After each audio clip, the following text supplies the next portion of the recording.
día de hoy vamos a empezar a hablar, y de hecho quiero referirme a Jesús, principalmente en todo lo que fue el tabernáculo de Moisés. El tabernáculo de Moisés está lleno de cosas, símbolos, materiales y diferentes cosas. La realidad es que Dios fue tan ¿cómo se dice? Detalloso, bueno, detallista, perdón. Hoy ando como con la lengua trabada, pero Él fue tan detallista que dio instrucciones tan precisas y mostró cada una de las cosas que iban a ser señales para nosotros. Y bueno, aquí está un poco de lo que es el tabernáculo. Y todo empieza a hablarnos del tabernáculo en Éxodo 25 y se sigue hasta Levítico. O sea, lo que termina de Éxodo sigue hablando del tabernáculo y continúa en Levítico y sigue hablando del tabernáculo. Pero en resumen, hoy quiero más bien como mostrar, no vamos a hablar de todo porque necesitaríamos como 15 semanas, porque cada cosa tiene algo. Pero el tabernáculo, así que estaba puesto de esta forma, donde había 3 puertas, había un altar de sacrificio, había una fuente de bronce o lavacro, y luego seguía una segunda puerta. Y en esa puerta atravesando esa puerta podías entrar al lugar santo. Y en el lugar santo había 3 cosas. O sea, estaba la lámpara o el candelero, estaba la mesa de los panes y también estaba el altar de incienso. Y posteriormente había un velo y pasabas al arca del pacto. ¿Sale? Así es más o menos, bueno, pasando ese velo llegabas al lugar santísimo, donde estaba la presencia de Dios mismo hablando. ¿Sale? Entonces, vamos a empezar por definir algunas cosas, algunos materiales que Dios habló al momento de hacer el tabernáculo. Por eso les decía yo que era como escuela dominical, porque vamos a hablar de muchos detallitos, de muchas cosas.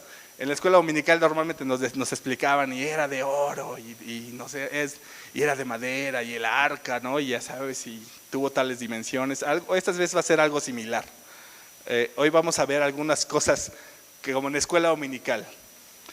Hay algunos materiales que se utilizaron, como el oro, que simboliza la divinidad, la plata, que significa redención, el bronce, que significa sacrificio. Y ahorita vamos a ir viendo exactamente en dónde se utilizaba y por qué se utilizaba.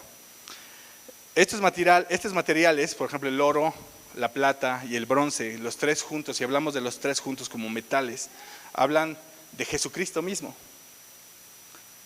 El oro, hablando de la divinidad, la plata de la redención, de que somos redimidos, y el bronce del sacrificio, somos redimidos por medio del sacrificio de Jesucristo.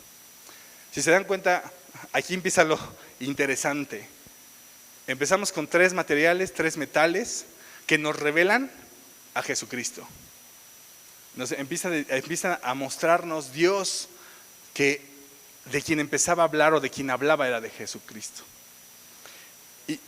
Y más adelante empieza a hablar habla también, algunos de los materiales fue pelo de cabra, que hablaba acerca de profeta, piel de carnero teñida de rojo, que significa que era un rey que iba a ser teñido de rojo, que iba a ser sacrificado. Piel de tejón, que algunos teólogos dicen que es más como por su dureza, porque el tejón no muere fácil, porque puede comer escorpiones y víboras, y a veces lo pican, pero no muere, sino que como que lo adormece y vuelve a levantarse.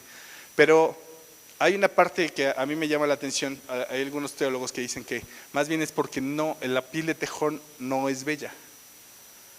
Y eso me llama mucho la atención porque en Isaías 53:2, vamos a leerlo, habla acerca de lo que pasó con Jesucristo.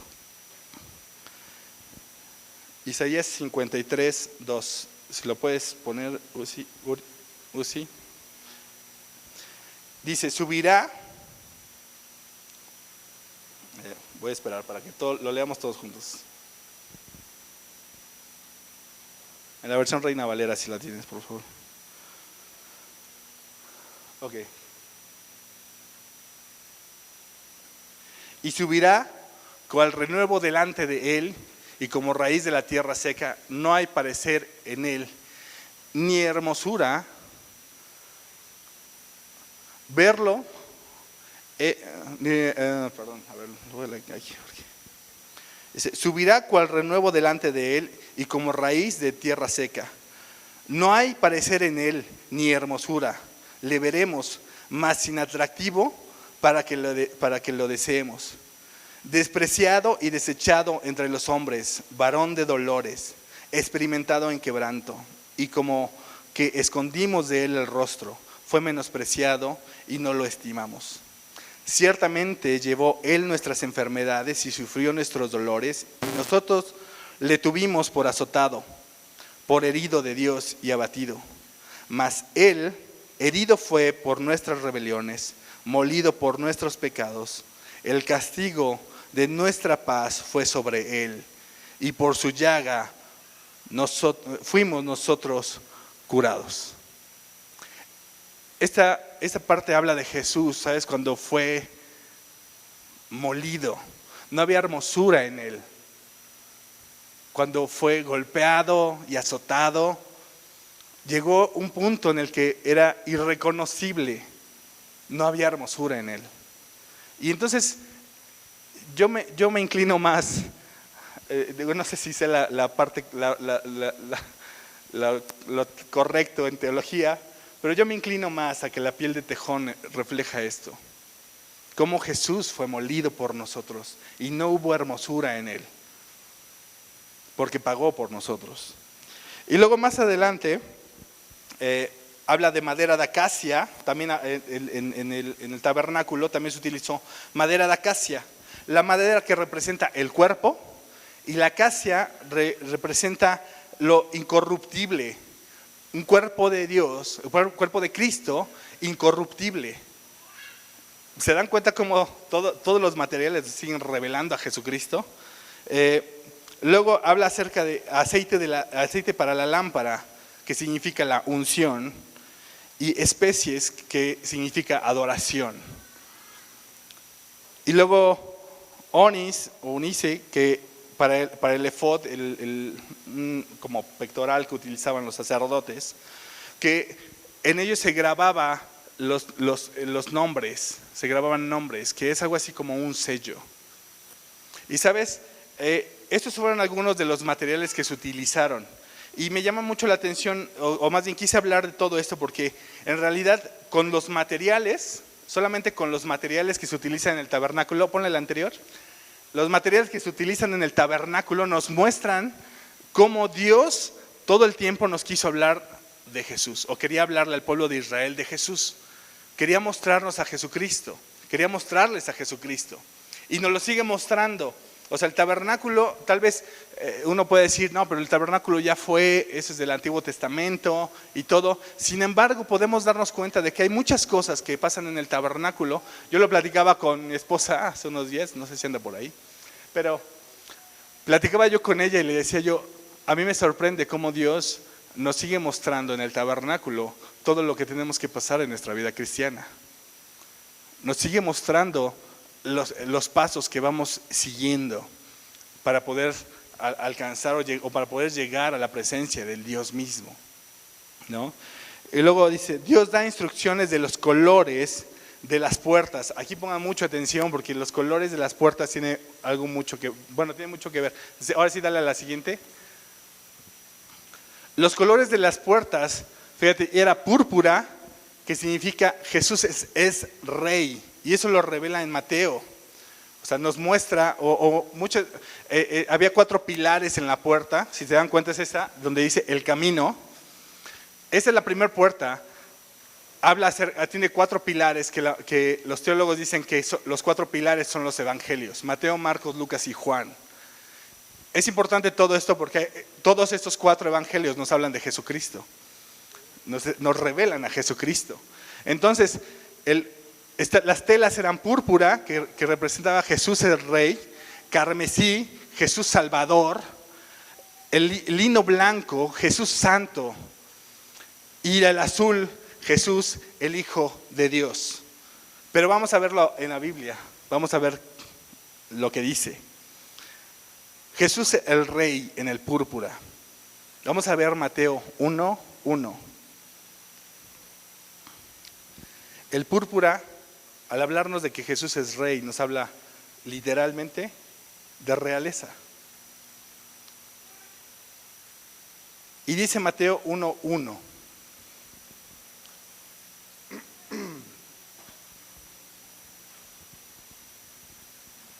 Dice, libro de la generación de Jesucristo, hijo de David, hijo de Abraham. ¿Saben quién era David? ¿A alguien le suena ese nombre? Era el rey. Y si era el hijo de David, habla de realeza. Nos está mostrando que él es rey. Vamos a ver Mateo 21:5, que también nos vuelve a hablar acerca de que él es rey. Dice, decid a la hija de Sión, he aquí tu rey viene a ti, manso y sentado sobre una asna, sobre un pollino, hijo de animal de carga.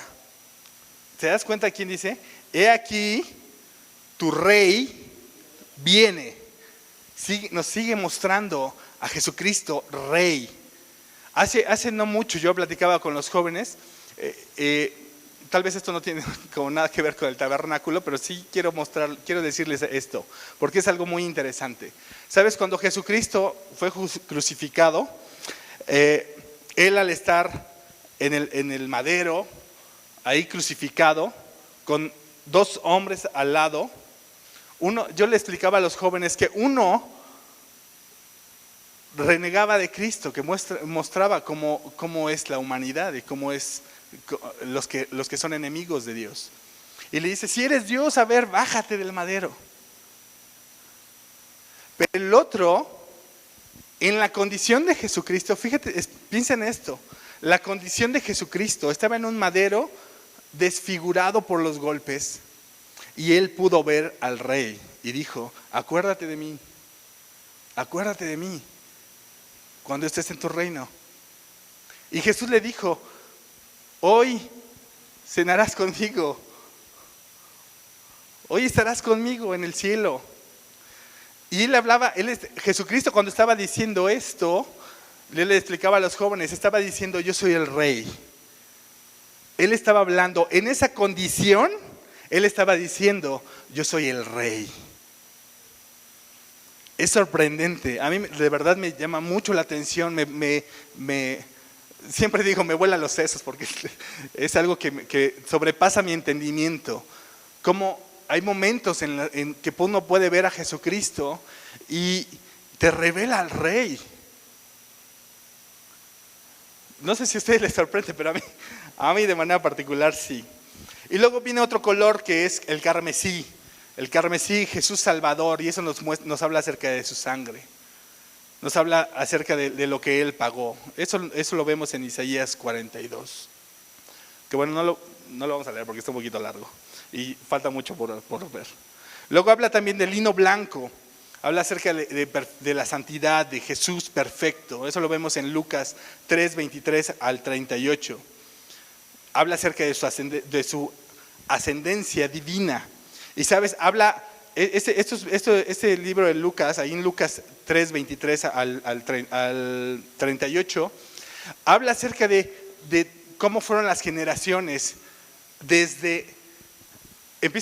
ahí lo menciona al revés, habla acerca de Jesús y luego José y así sucesivamente pasa por David, pasa por Enoc, hasta llegar a Adán y Adán, hijo de Dios. Lo cual habla de que Jesús tenía una ascendencia divina, tenía una ascendencia de Dios mismo. No sé si estoy siendo claro, así que pongan mucha atención porque son muchas cosas las que vamos a ver hoy. Y luego hablar acerca del azul. El azul representa al Hijo de Dios y eso lo vemos en Juan 1, del 1 al 5. Dice, en el principio era el verbo y el verbo era con Dios y el verbo era Dios. Este era el principio con Dios. Todas las cosas por Él fueron hechas, y sin Él nada de lo que ha sido hecho fue hecho. En Él estaba la vida, y la vida era la luz de los hombres. La luz en las tinieblas resplandece, y las tinieblas no prevalecieron contra ella. Las tinieblas no prevalecieron ante la luz. Las tinieblas no prevalecieron ante el Hijo de Dios. Me emociona. Jesucristo se hizo carne. Lo vuelve a mostrar ahí mismo Juan en el 14. Dice, y el Verbo fue hecho carne y habitó entre nosotros. Y vimos su gloria como la del unigénito del Padre, lleno de gracia y de verdad.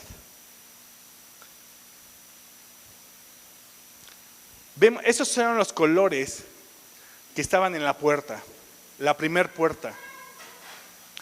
Y en Juan 14:6, hablando del tabernáculo, Jesús dijo, yo soy el camino, la primera puerta, la verdad, la segunda puerta, y la vida, la tercera puerta o el velo. Jesucristo nos habló acerca del tabernáculo, nos dijo, por mí entran al Padre, por mí entran al Padre. Entras por el camino, conoces el camino, entonces entras al Padre. No sé si te puedes regresar al anterior, Uzi.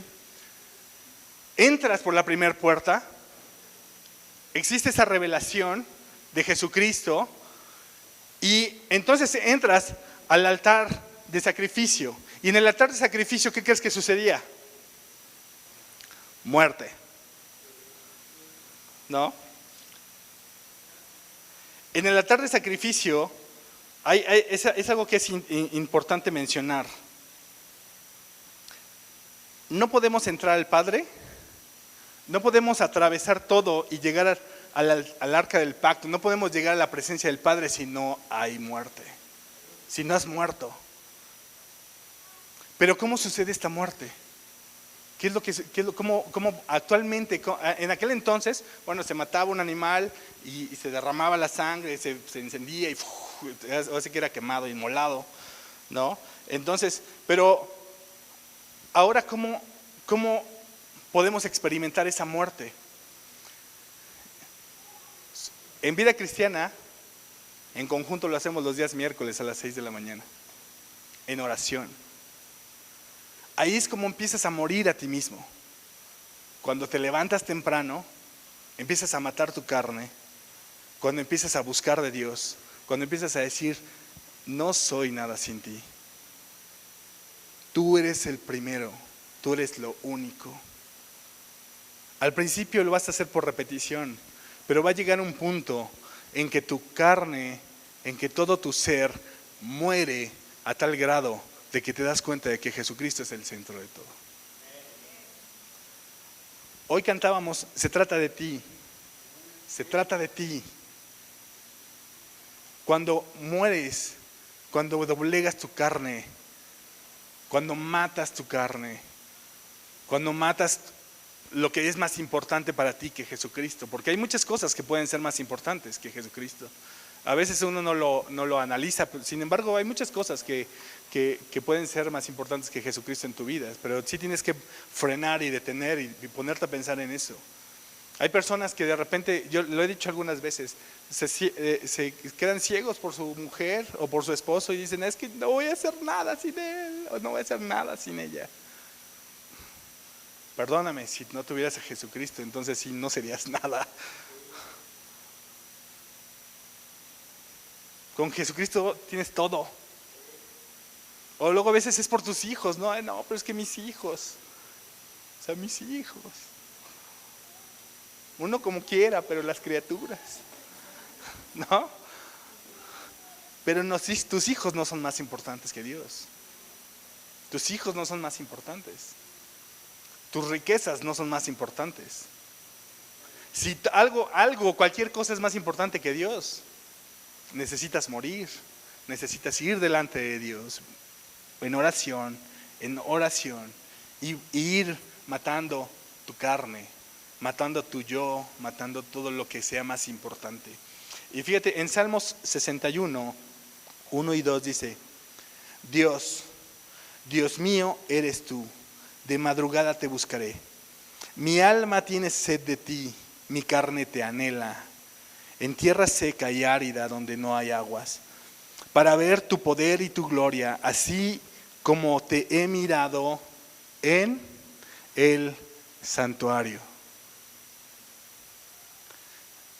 ¿Sabes? El salmista aquí estaba hablando de los momentos que ha pasado en la presencia del Padre. De madrugada te buscaré. Antes que nada, lo que primero que pienso es en ti, Cristo. En cuanto me despierto, lo primero que pienso eres tú, Señor. Levántate y lo primero que canta es: se trata de ti, se trata de ti. Ahora ya tenemos versiones más modernas y todo para cantar, más pegajosas. Pero piensa en todo lo que cantamos hoy. Al que está sentado en el trono, el coro que quiera, se trata de Él.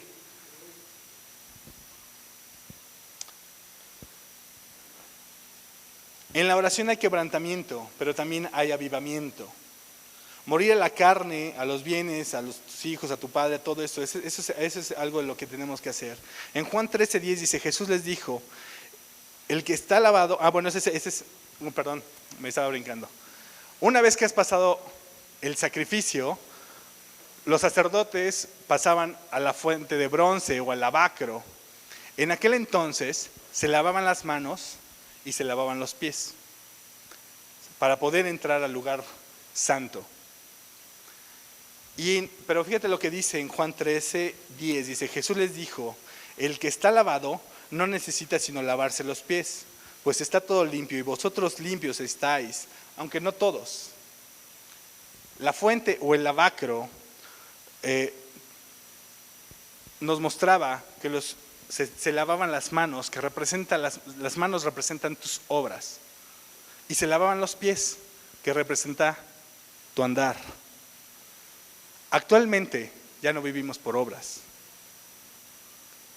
Sin embargo, sí tenemos que ir constantemente al lavacro a lavar nuestros pies, porque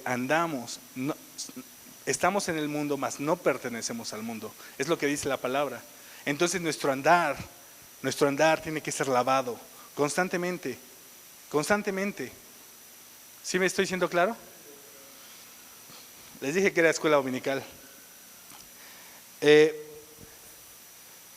Vamos a leer Efesios 4, 11 al 13. Porque todo esto que estamos viendo, la muerte y luego el lavacro, nos llevan ¿a qué crees? A la verdad. La segunda puerta. Nos llevan a la verdad. Y la verdad, la puerta de la verdad, estaba sostenida por cinco postes. Esos 5 postes, algunos teólogos dicen que son los ministerios. Dice, ¿puedes poner la presentación? Son 5 postes. La siguiente.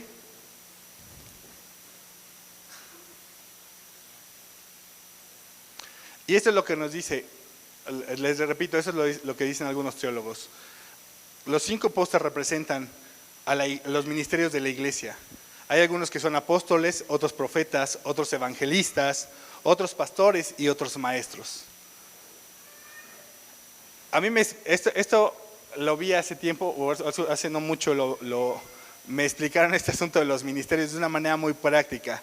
Y te la voy a comentar porque esto es un fusil de otra prédica, pero no me importa, te la voy a compartir. Los ministerios los puedes ver en tu mano. Si quieres ser un apóstol, el apóstol es el único que ha alcanzado los restos de los ministerios. Este es un apóstol. Luego dice, vienen los profetas. Los profetas son los que señalan el camino, los que están mostrando lo que Dios quiere para ti.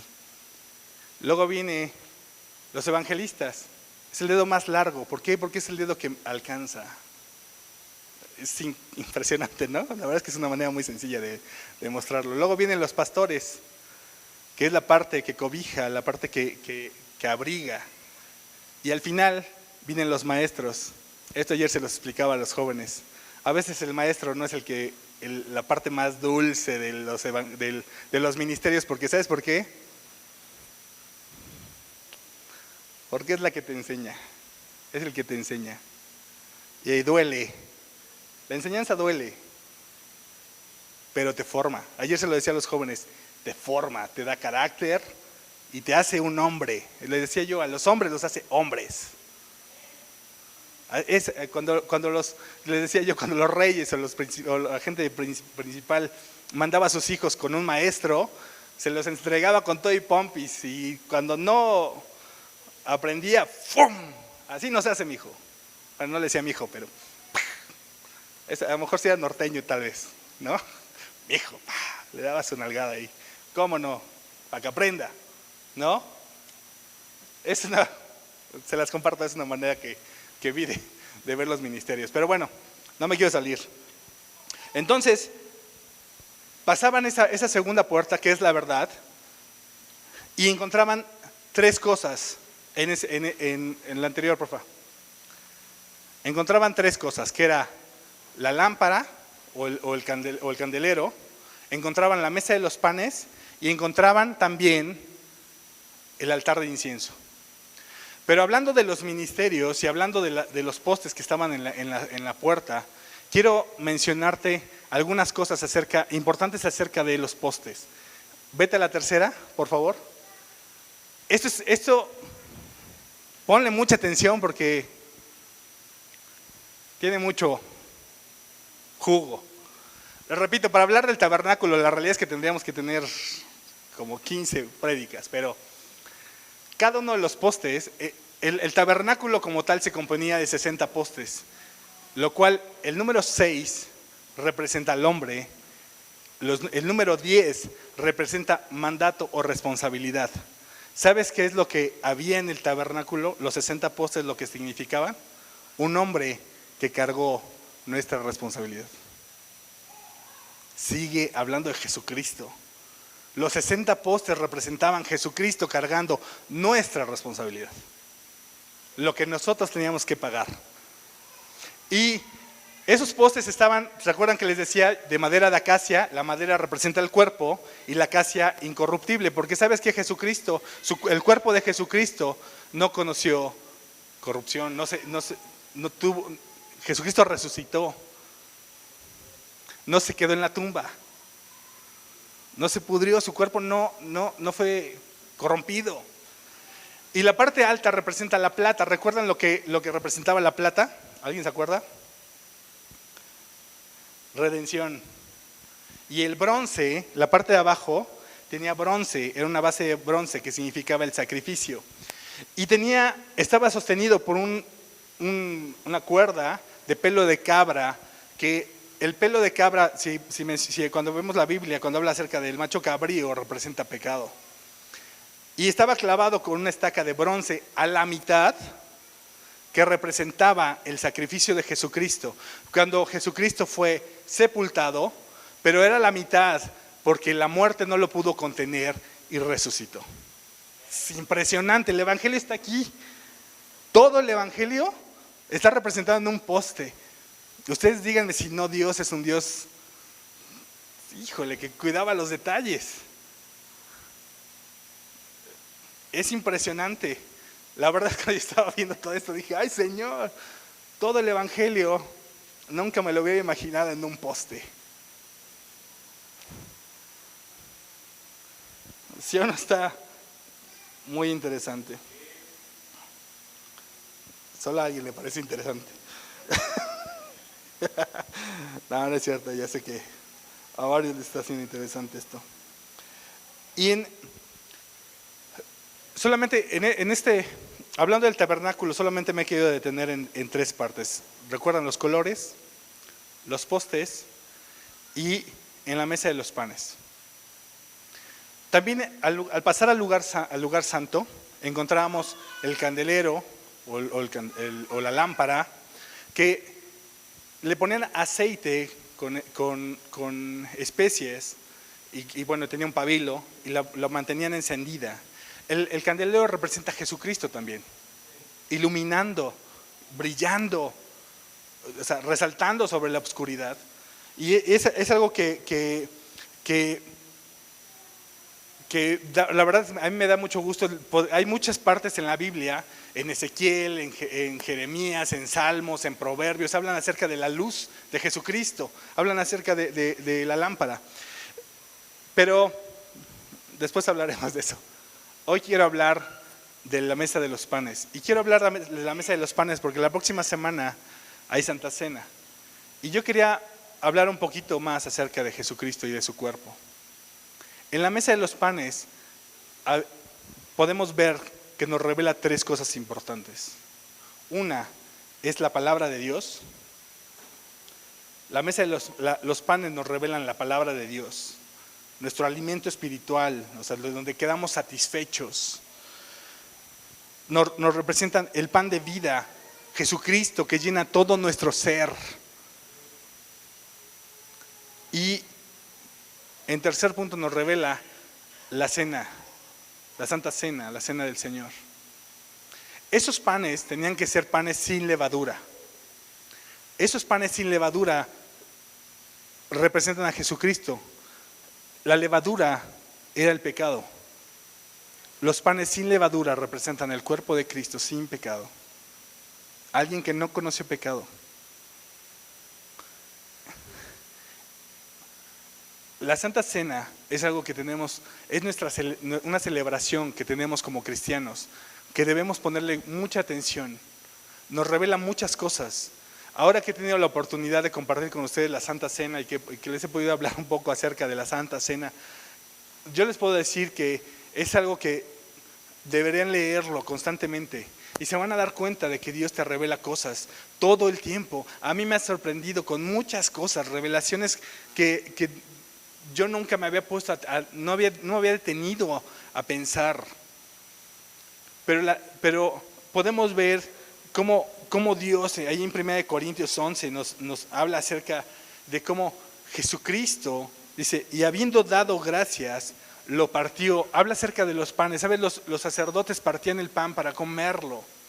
Jesucristo tomó el pan, lo partió y dijo: tomad, comed, esto es mi cuerpo que por vosotros es partido.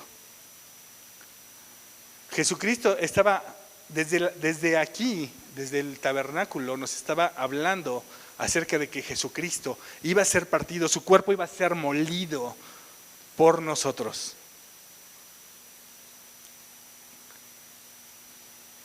Es algo que a mí se me hace un nudo en la garganta pensar en eso.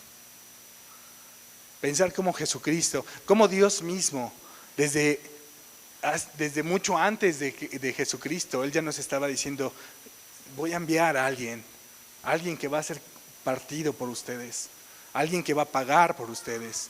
Si vemos el tabernáculo, todo el tiempo Dios nos está diciendo: yo voy a ir, voy a mandar a alguien que los va a salvar, que va a pagar por ustedes, alguien, lo que ustedes no pueden pagar. De hecho, Katia hace no mucho habló acerca del pacto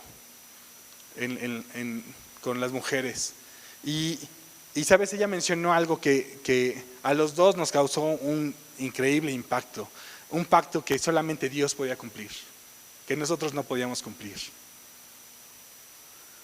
Eso es algo que es sorprendente, bueno, emocionante o admirable, o ponle el adjetivo que quieras.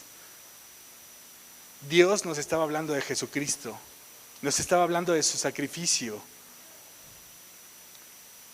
Cuando vemos la puerta, cuando Jesús le estaba diciendo: yo soy el camino, la verdad y la vida, nos estaba diciendo: yo soy, por medio de mí van a llegar al Padre, por medio de mí, por mi sacrificio, van a llegar al Padre. Por medio de que yo soy la luz, van a llegar al Padre. Por medio de que yo soy el cuerpo que va a ser molido, van a llegar al Padre. Eso no hay palabras que puedan describir tal cosa.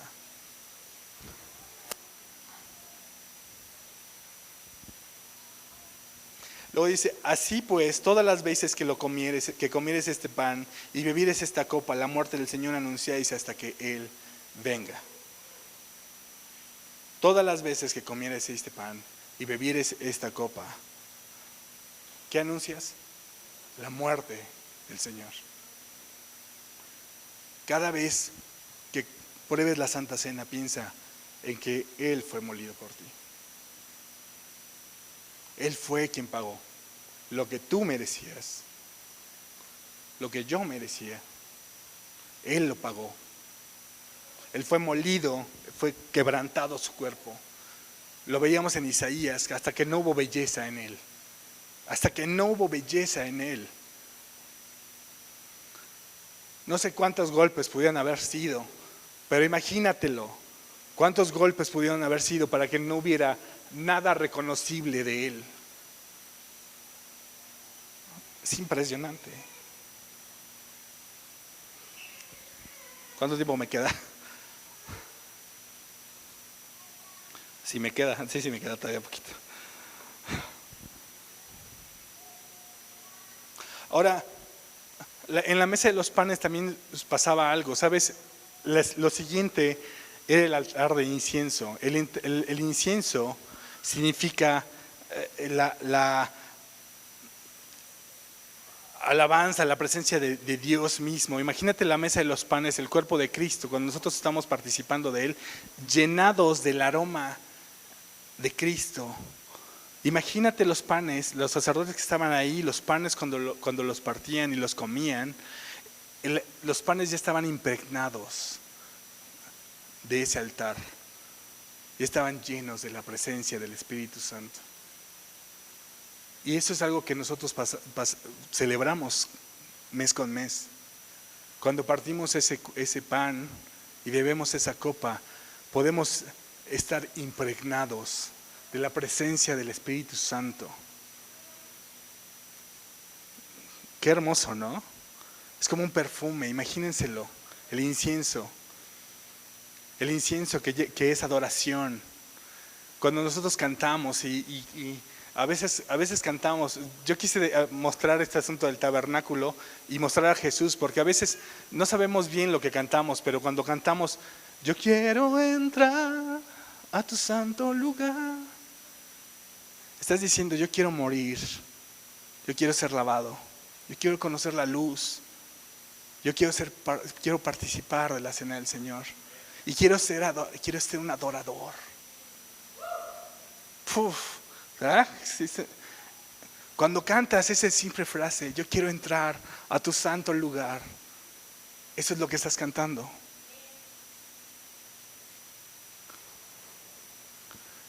Y una vez que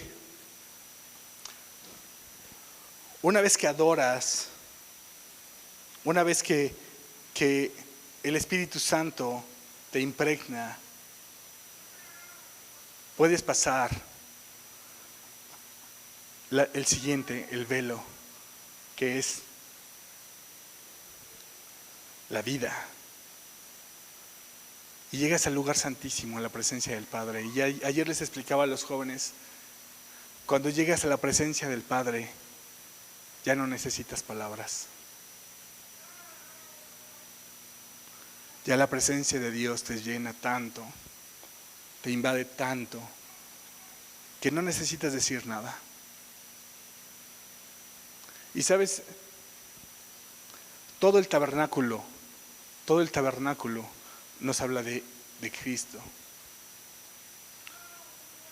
Hay algunas cosas que de repente nosotros pasamos por alto.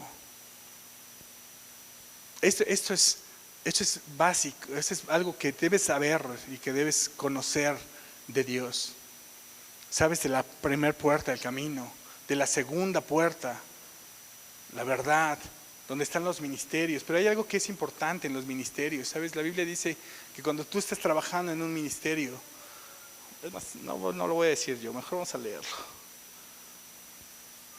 Vamos a leer un segundito. Primera de Pedro 5:3.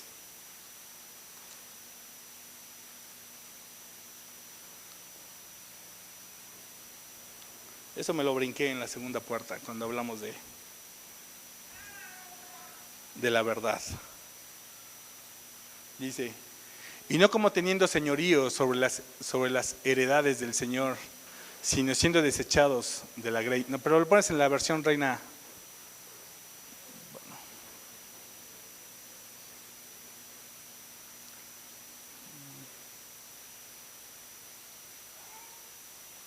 No sean tiranos de los que están a su cuidado, sino sean ejemplo para el rebaño. Cuando trabajas en el ministerio, cuando estamos hablando de la segunda puerta, perdón, eso me lo brinqué. No seas un tirano, no te enseñoríes de la gente que está trabajando contigo. Antes sé un ejemplo.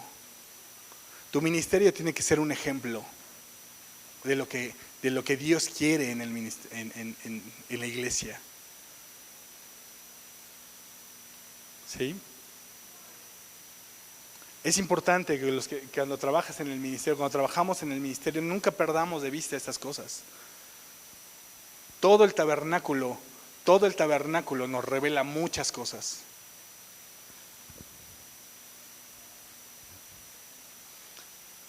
Quiero terminar con Hebreos 10. Y este versículo, del 16 al 19. Estos versículos resumen el tabernáculo. De hecho, la última parte resume el tabernáculo. Y dice, este es el pacto que haré con ellos. Después de aquellos días, dice el Señor, pondré mis leyes en sus corazones y en sus mentes las escribiré. Añade, y nunca más me acordaré de sus pecados y transgresiones, pues donde hay remisión de estos, no hay más ofrenda por el pecado. Así que, hermanos, teniendo libertad para entrar en el lugar santísimo por la sangre de Jesucristo. Tenemos la libertad de llegar a la presencia del Padre por Jesucristo.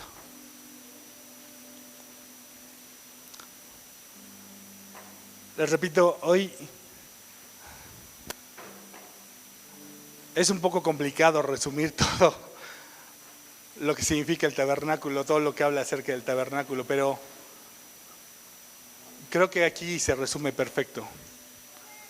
Tenemos la libertad de llegar al Padre por Jesucristo, porque se trata de Él, porque Él era el Verbo desde el principio. Él era eterno. Y es en quien esperamos. Lo porvenir lo esperamos por Jesucristo.